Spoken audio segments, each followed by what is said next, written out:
Hello guys and welcome to Kerbal Space Program. Today we are going to see how to design a plane using procedural wings from aerospace research. Both are mods for KSP. I'm using, among several others, I'm using B9 Aerospace, Fire Speeder, TB Aerospace, but particularly procedural wings. This is probably the most important one, the one that allows you to actually build your own wings in the shape you want. So first of all, you want to know what are you aiming for, which is the objective of the plane you are making.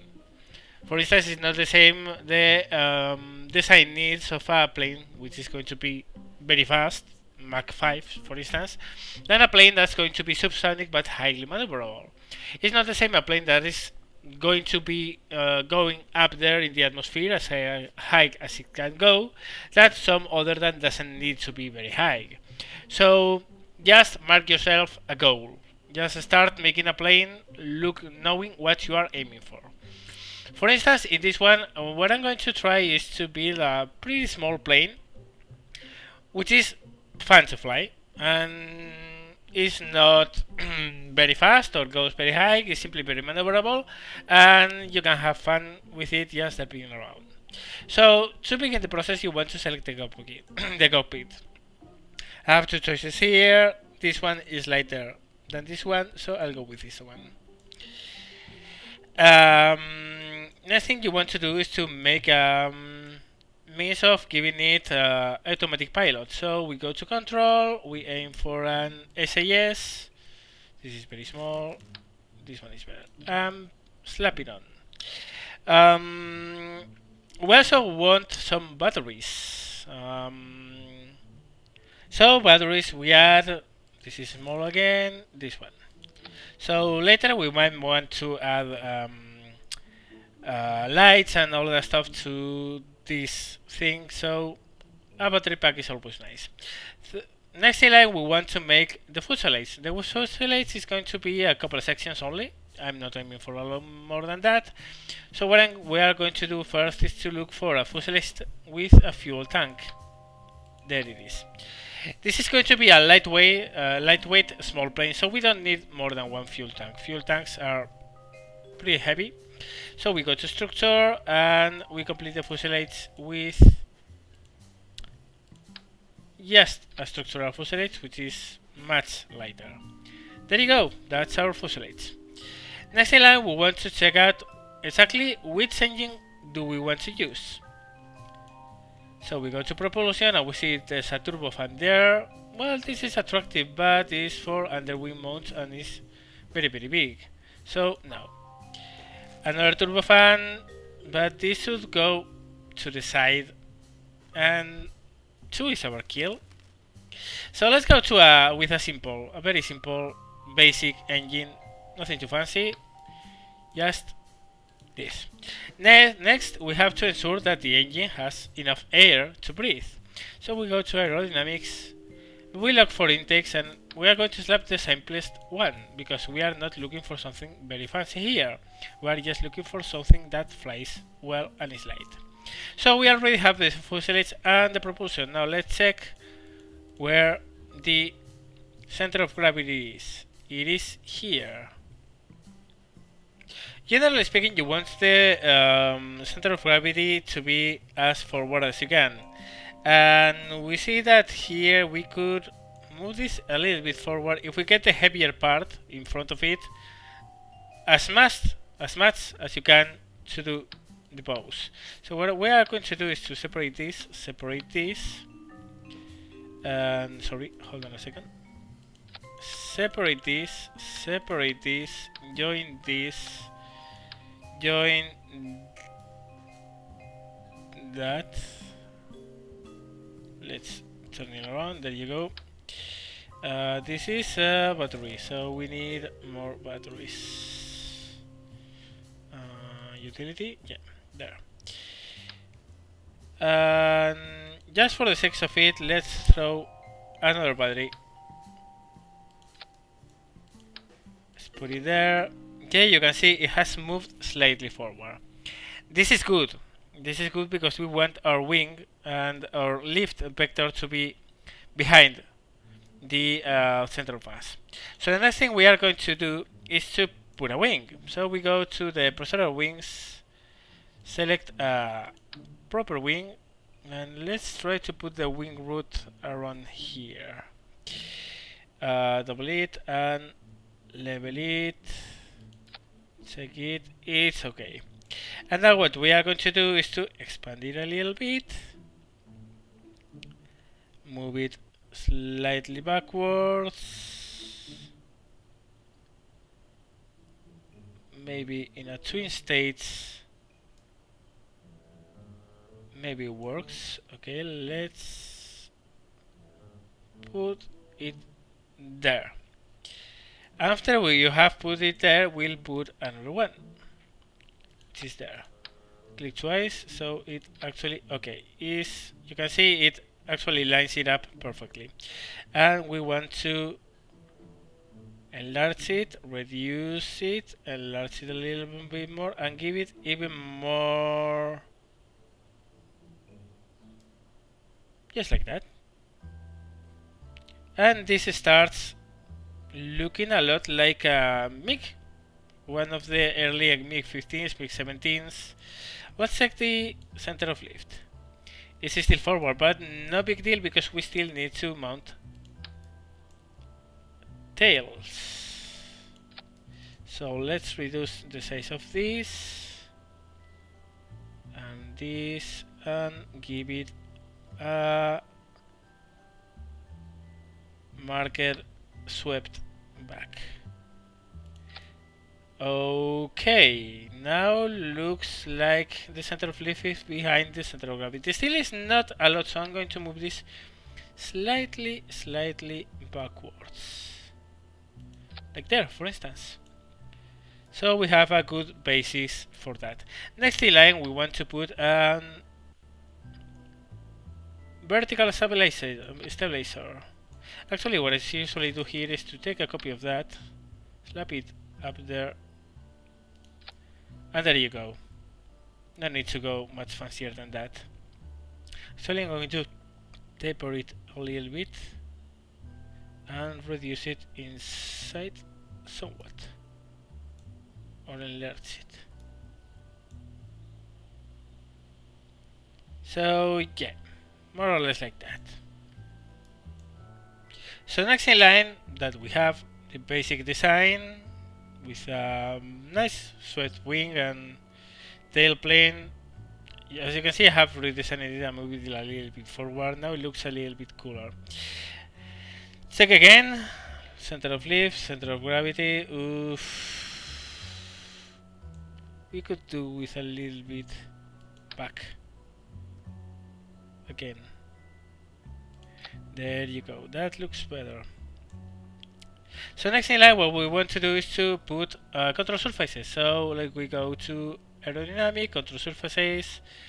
I like these ones. So I'm going to select this and place them. Okay, we have elevators.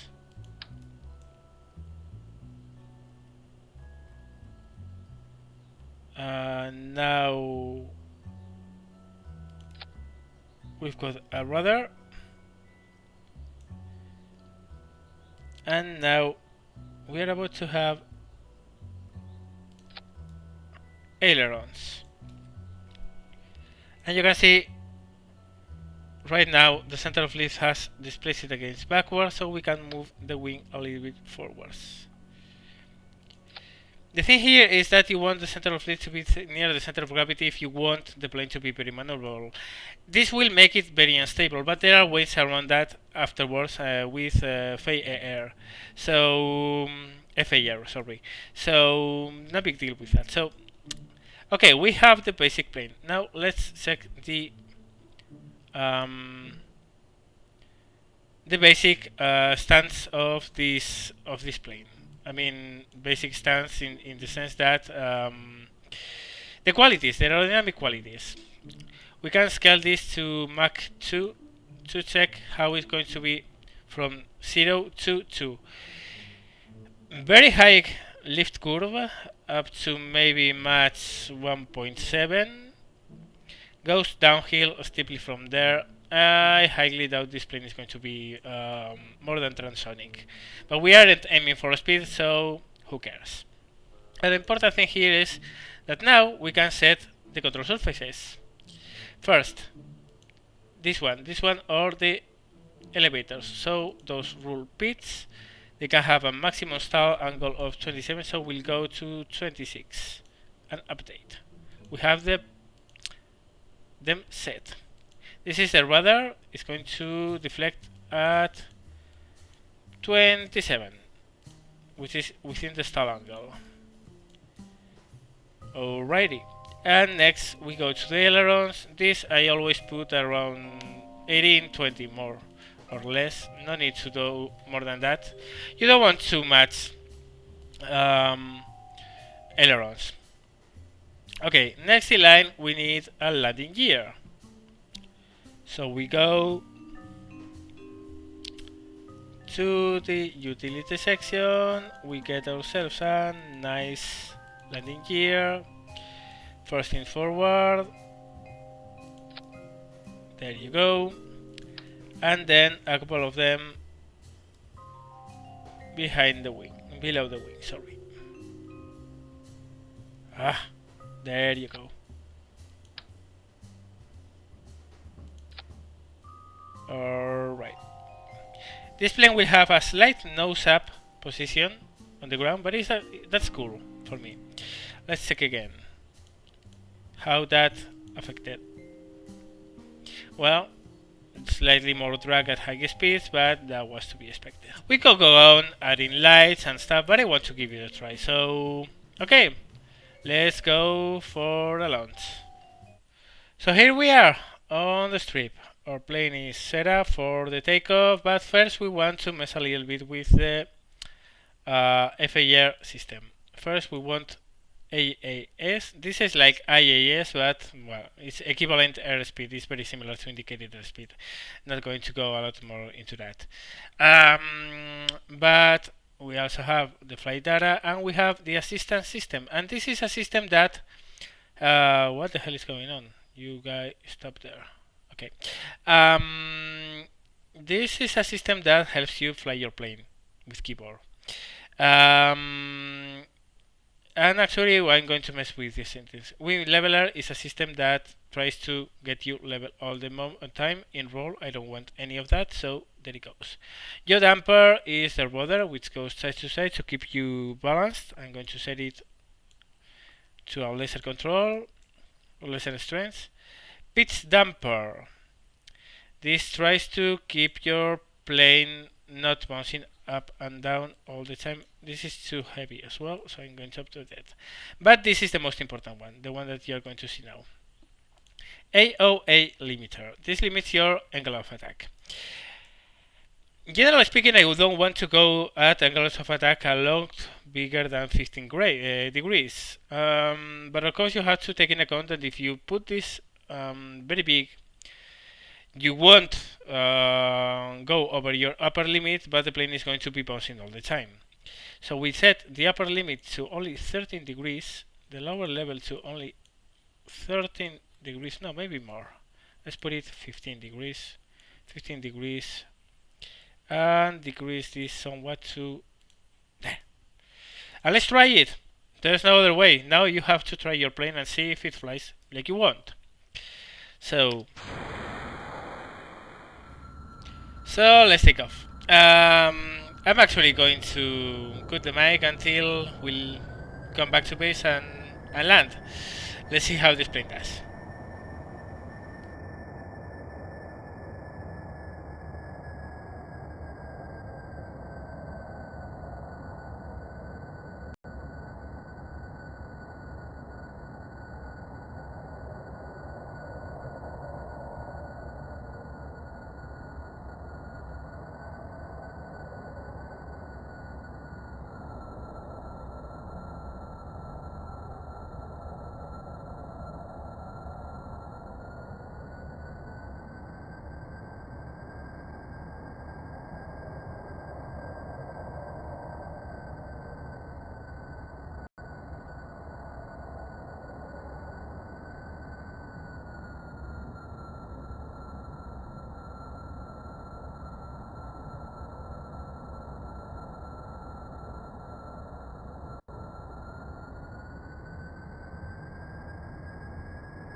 So we are back to the base. I would say that this has been a pretty successful design and one I'm very happy with.